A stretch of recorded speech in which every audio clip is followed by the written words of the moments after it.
दुनिया भर में कोरोना के ओमिक्रॉन वेरिएंट का खतरा बढ़ता जा रहा है। खासकर इस स्वरूप के प्रसार की बात करें तो पहली बार 24 नवंबर को दक्षिण अफ्रीका में वैज्ञानिकों ने बोत्सवाना के एक व्यक्ति में इस वेरिएंट की पहचान की थी।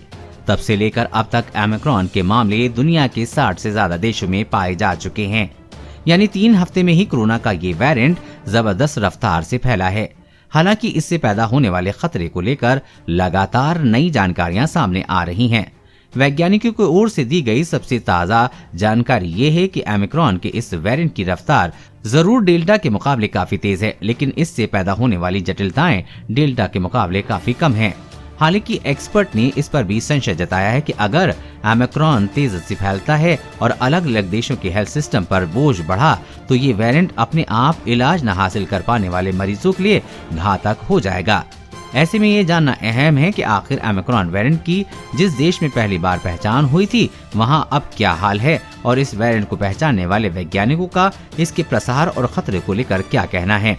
क्या है दक्षिण अफ्रीका में हालात। दक्षिण अफ्रीका में 9 नवंबर को कोरोना के सबसे कम 16,000 के करीब एक्टिव केस थे। इसके बाद देश में सक्रिय मामलों की संख्या बढ़नी शुरू हुई, जो कि 23 नवंबर को 20,000 के पार पहुंच गई। इस देश में 24 नवंबर को पहली बार ओमिक्रॉन वेरिएंट की पहचान किए जाने का ऐलान हुआ था।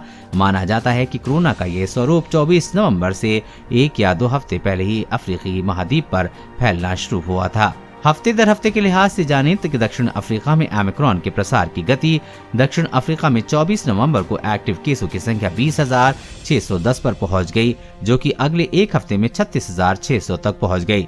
यानी कि सक्रिय मरीजों का आंकड़ा हफ्ते भर में ही 78% तक बढ़ गया।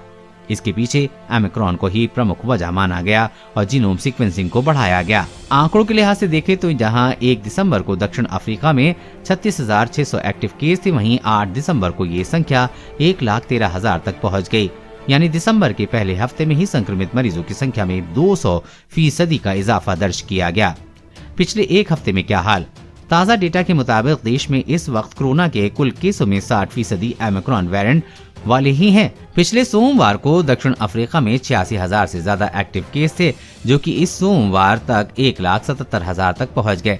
यानी बीते एक हफ्ते में दक्षिण अफ्रीका में ओमिक्रॉन की वजह से कोरोना केस 110% बढ़ गए हैं। 100 से 31 लोग पाए जा रहे हैं संक्रमित, पर एक दिन में सिर्फ 11 मौतें।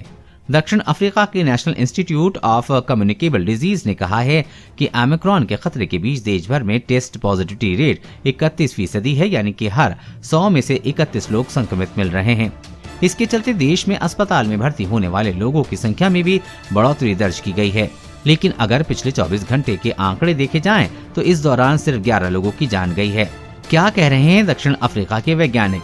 इन्हीं आंकड़ों को देखते हुए दक्षिण अफ्रीका के वैज्ञानिक ओमिक्रॉन पर विश्लेषण पेश कर रहे हैं। डॉक्टरों का कहना है कि ओमिक्रॉन के लगभग सभी मरीज हल्की बीमारी के साथ आ रहे हैं और इलाज के बाद जल्दी डिस्चार्ज हो रहे हैं। आधिकारिक आंकड़ों के मुताबिक डेल्टा वेरिएंट के लहर में जितने गंभीर बीमार लोग मिल रहे थे, ओमिक्रॉन की लहर में ऐसे गंभीर बीमारी के आने का आंकड़ा 1/3 रह गया है। देश और दुनिया की हर अपडेट पाने के लिए चैनल को सब्सक्राइब करें।